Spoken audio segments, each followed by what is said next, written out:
Salut, bienvenue dans Jeu de Puissance. On va parler du Lightning de Tampa Bay. Le Lightning de Tampa Bay qui est arrivé en finale de Stanley Cup, qui aurait pu gagner sa troisième Coupe Stanley de suite, ce qui n'est pas arrivé depuis 1983 avec les Islanders de New York. Le Tampa Bay Lightning qui a fait encore une super saison. Ils sont arrivés donc, comme je vous l'ai dit, en finale.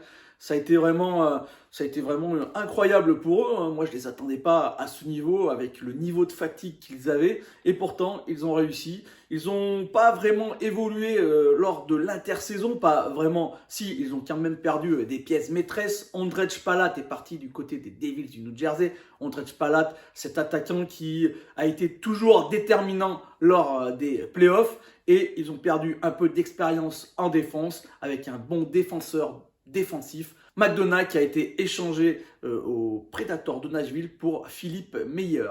Mais on garde ce gros noyau de stars qu'on connaît très très bien, qui sont très très fortes, et avec ce gros noyau, tout est possible du côté du Lightning de Tampa Bay. Je veux bien sûr parler des Kucherov, des Brandon Point, des Stamkos, des Victor Hedman et Vasilevskiy dans les cages, qui est vraiment un des meilleurs gardiens de la NHL. On va regarder tout de suite cette attaque. Comme je vous l'ai dit, gros départ, Ondrej Palat, Anthony Cirelli sera là pour pallier au départ de Ondrej Palat. On lui a offert un beau contrat de 8 ans pour cela. Anthony Cirelli qui malheureusement sera out pour 5 à 6 semaines lors du début du championnat. Il est blessé pour l'instant. Mais on a quand même une attaque qui est vraiment très intéressante. On allait chercher Vladislas Namestnikov pour renforcer un peu tout cela, un ancien du club. Mais ça reste quand même une attaque que l'on connaît, avec deux ajouts qui ont été importants lors de la saison. Nick Paul, avec un contrat de 7 ans qui lui a été offert, qui a été vraiment très très bon dès son arrivée en saison régulière et en play-off. Nick Paul qui a été vraiment une petite pépite qu'ils ont réussi à trouver. Et Brandon Hagel qu'ils ont récupéré des Blackhawks de Chicago la saison dernière. La grosse question pour Brandon Hagel, on pensait que ça allait être un joueur à 30 buts, mais il n'a pas été vraiment exceptionnel lors de la saison régulière avec le Lightning de Tampa Bay. Est-ce que cette saison, ça va être pour lui une saison à 30 buts? C'est la question qu'on va se poser. Et c'est là où on va regarder. Si Brandon Hagel était à ce niveau, cette attaque serait encore vraiment exceptionnelle du côté du Lightning de Tampa Bay. La défense, comme je l'ai dit, perte de McDonough. On a récupéré donc Philippe Meyer des Predators de Nashville. Est-ce que c'est une grosse perte? Oui, bien sûr. C'était un joueur qui donnait vraiment beaucoup, surtout du côté défensif. Il était très très important en infériorité numérique, par exemple. Mais bon, on a quand même derrière un très très bon gardien. On reste avec des joueurs qu'on connaît. Je veux dire, Victor Hedman est un défenseur incroyable. On a Mikhail Sergachev qui lui aussi a signé 8 ans. Eric Cernak, 8 ans aussi. Et donc, on est en train de signer des joueurs de 25-26 ans. C'est très intéressant du côté du Lightning pour garder ce côté compétitif.